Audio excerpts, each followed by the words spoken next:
అందరికీ నమస్కారం. Welcome to code to future.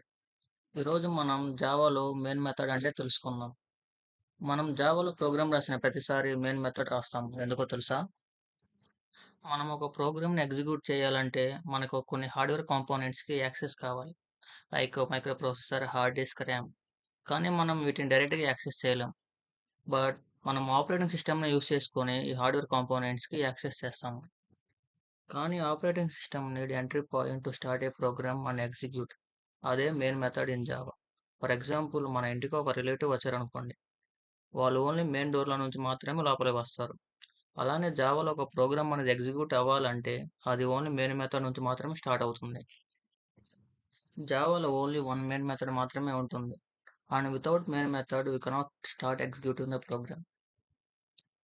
People use only main door to enter into our house. అలానే Java virtual machine అనేది main method నుంచి మాత్రమే ప్రోగ్రామ్లోకి వెళ్ళి ఎగ్జిక్యూషన్ స్టార్ట్ చేస్తుంది. Where without main method program cannot start normally.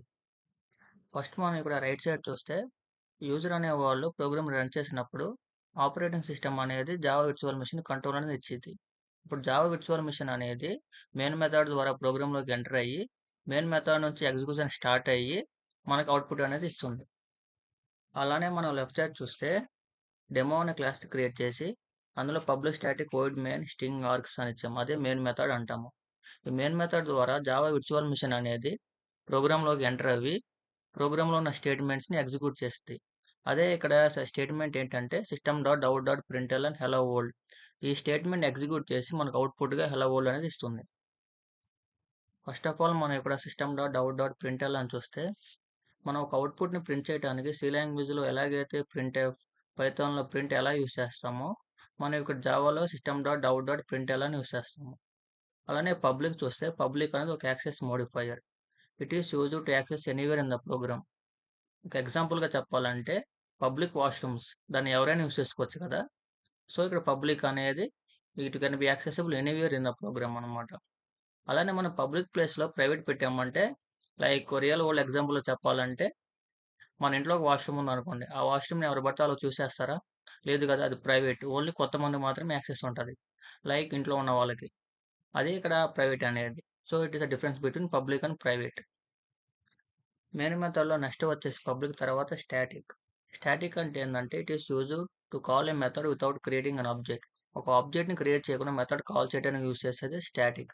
Static వల్ల ఇంకో use ఏందంటే it is used to store the data efficiently and it is used to run the program very fastly. Main మెథడ్‌లో next వచ్చేసి void. Public static void. Void అంటే it is a return type. కానీ ఇక్కడ void అనేది ఎటువంటి వాల్యూని return ఇవ్వదు. ఎందుకంటే మనం మెయిన్ మెథడ్ యూజ్ చేసేది just to start the program like to enter the program and execute the program. అందుకని మాత్రం మనం ఇక్కడ వాయిడ్ యూజ్ చేస్తాం. Void does not return anything here. And main మెథడ్‌లో నెక్స్ట్ వచ్చేసి public static void main. Main అంటే ఏం లేదు కదా! Main is the name of the method అనమాట. మనం ఇక్కడ నేమ్ ఆఫ్ ద మెథడ్ అన్నామంటే మెయిన్ ప్లస్ ఏమైనా పెట్టుకోవచ్చు అని కాదు. ఇక్కడ మెయిన్ ఇస్ ఫిక్స్డ్ అనమాట. సింపుల్‌గా చెప్పాలంటే for example me name Rahul అనుకోండి. మీరు ఒక రోడ్ మీద నడుస్తూ వెళ్తున్నారు. ఎవరైనా మిమ్మల్ని సంతోష్ అని పిలిచారు. మీరు పలుకుతారా? లేదు కదా! మీరు రెస్పాండ్ అవ్వరు కదా! అలానే మన జావా విర్చువల్ మిషన్ అనేది ప్రోగ్రామ్‌లోకి ఎంటర్ అవుతానికి మెయిన్ మెథడ్‌ని కాల్ చేసిద్ది. అక్కడ మెయిన్ మెథడ్ లేకున్నా స్టార్ట్ గాని ఏమైనా వేరే నేమ్ గాని ఉందంటే అది రెస్పాండ్ అవ్వదు. So, Java virtual machine stop the execution. Next one is string args. It is in main method. Definition చెప్పాలంటే the args is an array of type string which is in main method and it is used to execute the command line arguments. సింపుల్‌గా చెప్పాలంటే args అనేది ఒక అరే. అరే ఎందుకంటున్నామంటే మీరు ఇక్కడ square bracket చూస్తే జావాలో మనం అరేస్‌ని స్క్వేర్ బ్రాకెట్స్‌తో రిప్రజెంట్ చేస్తాం. So, the args is an array of type string.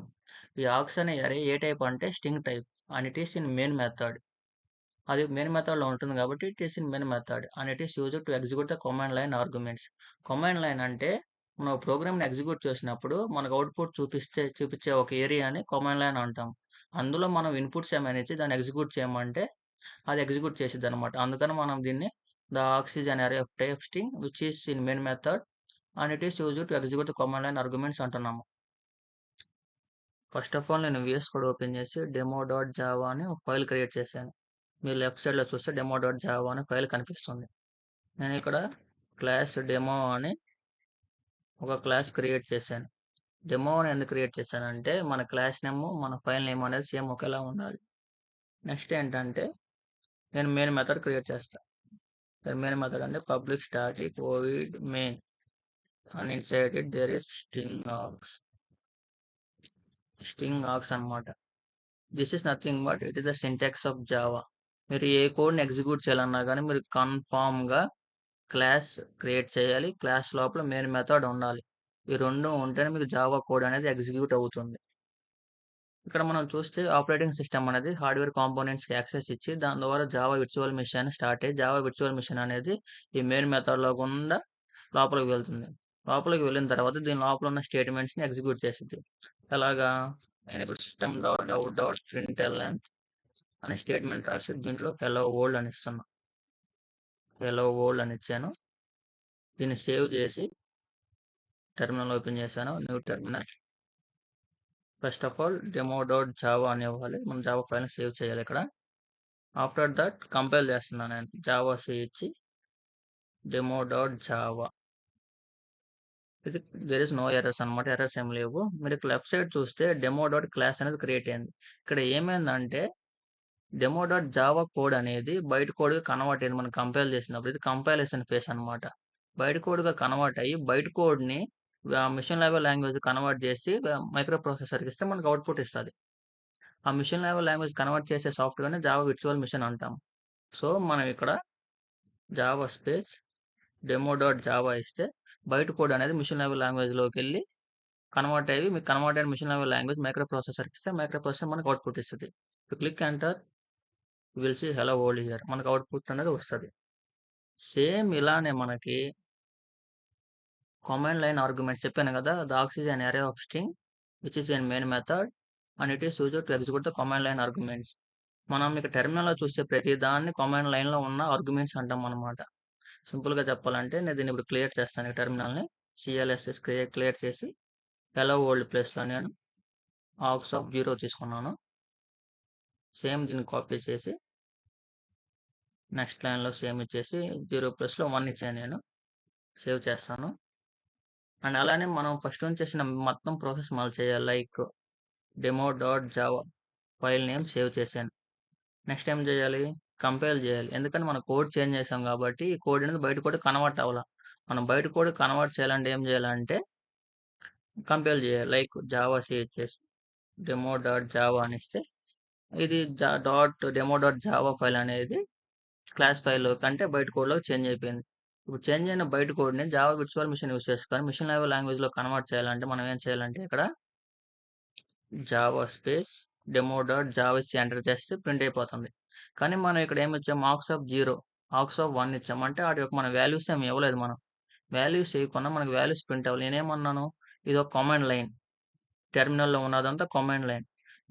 దీంట్లో ఉన్న ఆర్గ్యుమెంట్స్ని ఎగ్జిక్యూట్ చేసిద్దాం అంటున్నాను. వీటి యొక్క ఆర్గ్యుమెంట్స్ ఏంటంటే నేను ఇన్పుట్ అనేది ఇక్కడ ఇస్తాను.